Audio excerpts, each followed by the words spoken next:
Notre système solaire file à une vitesse inimaginable de 370 km par seconde à travers le cosmos. On le sait depuis des décennies. Mais de nouvelles mesures montrent désormais que cette vitesse est beaucoup trop élevée. En réalité, nous nous déplaçons 3,7 fois plus vite que nous ne le devrions. Et cet écart est si important que les scientifiques doivent désormais sérieusement s'interroger à ce sujet. Et si nos hypothèses fondamentales sur l'univers étaient fausses? Nous allons examiner cette histoire incroyable de très près, alors restez bien jusqu'à la fin. Bienvenue à tous.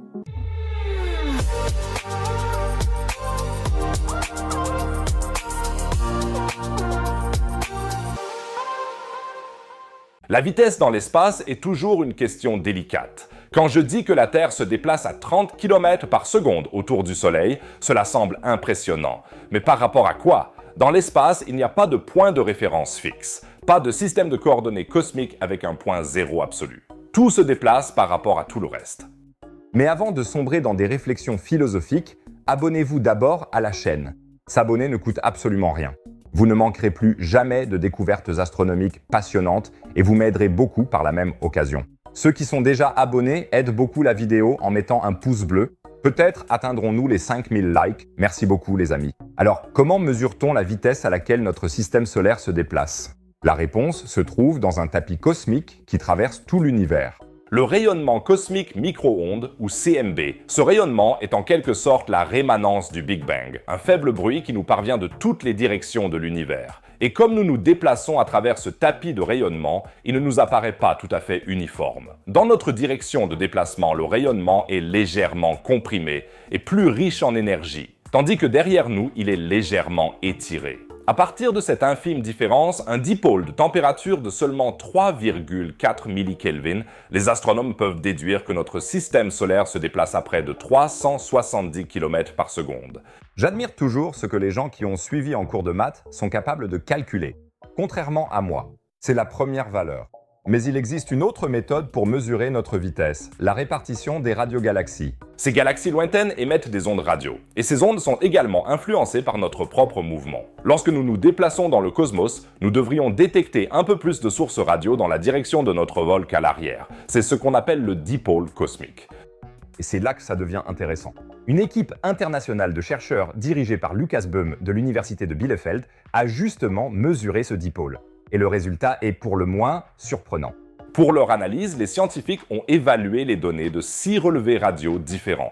Parmi celles-ci figuraient également les données du réseau européen de radiotélescopes LOFAR. Ensemble, ces relevés couvrent une grande partie du ciel et enregistrent les sources radio dans une gamme de fréquences allant de 120 MHz à 4 GHz. La particularité est que les chercheurs ont utilisé pour la première fois une nouvelle méthode statistique, appelée distribution binomiale négative.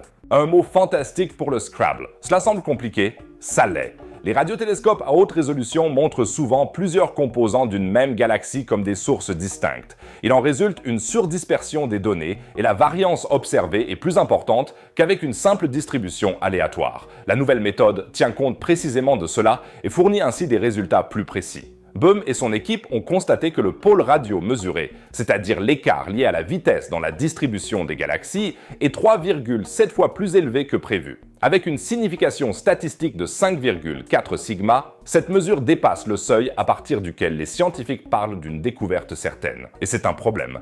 Lucas Boehm est très clair. Notre analyse montre que le système solaire se déplace plus de 3 fois plus vite que ne le prédisent les modèles actuels.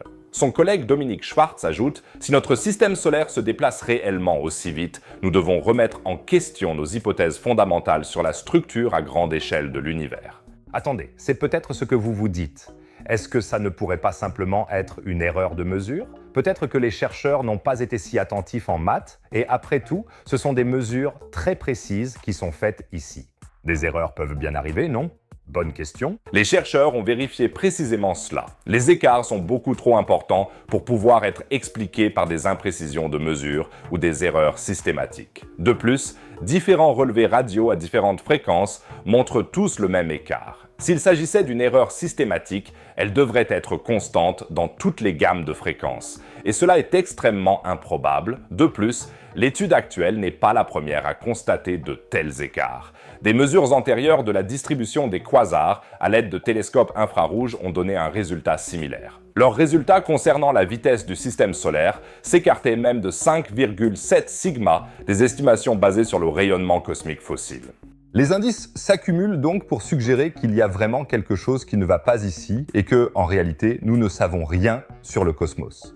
Quelle pourrait en être la cause ? Il existe plusieurs possibilités et aucune d'entre elles n'est particulièrement rassurante pour notre vision du monde jusqu'à présent. Première possibilité, il existe plus de concentration de masse locale que nous le pensions.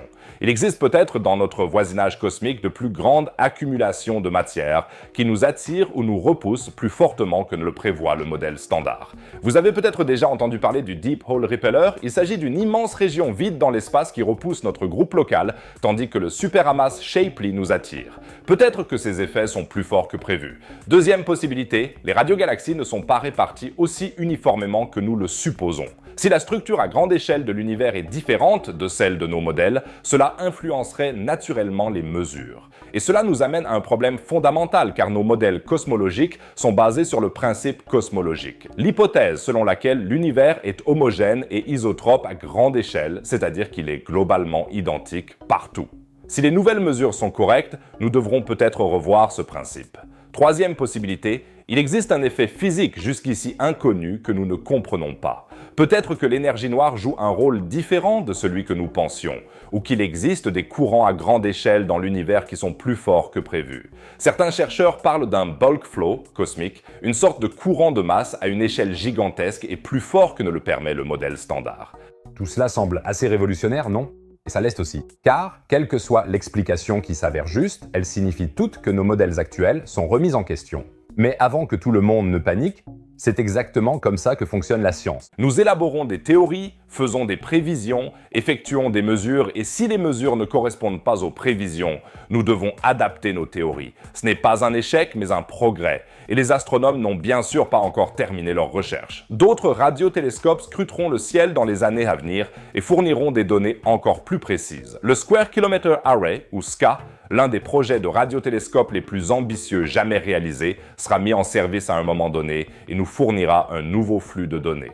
L'OFAR continuera également à se développer et fournira à chaque nouvelle publication de meilleures informations sur la répartition des sources radio dans le ciel. Et puis, il y a les observations spectroscopiques de suivi. Grâce à des projets tels que l'OFAR, les astronomes pourront non seulement mesurer la position des radiogalaxies, mais aussi mieux déterminer leur distance. Cela nous aidera à comprendre s'il existe réellement des structures à grande échelle qui influencent notre mouvement ou si les écarts ont une cause tout à fait différente. Une chose est certaine, nous vivons une époque passionnante sur le plan cosmologique. L'univers ne cesse de nous surprendre et nous montre que nous sommes encore loin d'avoir tout compris. Et pour être honnête, je trouve ça vraiment génial. Un univers qui recèle encore des secrets est bien plus intéressant qu'un univers dans lequel nous saurions déjà tout, non ? Bien sûr, je vous tiendrai au courant de toutes les prochaines évolutions. Alors abonnez-vous dès maintenant à la chaîne et n'oubliez pas de mettre un pouce bleu pour qu'on atteigne les 5000 likes. Merci beaucoup les amis. Et à propos d'agitation cosmique, il y a des développements inquiétants, non seulement dans l'espace, mais aussi ici, sur Terre. Au niveau du supervolcan des Campi Flegrei, en Italie, le soulèvement du sol s'est accéléré ces derniers mois. Les scientifiques sont alarmés car les signes indiquant que des forces considérables s'accumulent sous la surface se multiplient. Une éruption est-elle imminente? Vous le découvrirez dans la vidéo affichée en haut à droite. Et en bas à droite, comme toujours, une autre vidéo passionnante sur l'espace et la science. Sinon, je dirais, rendez-vous dans la prochaine vidéo. À bientôt les amis!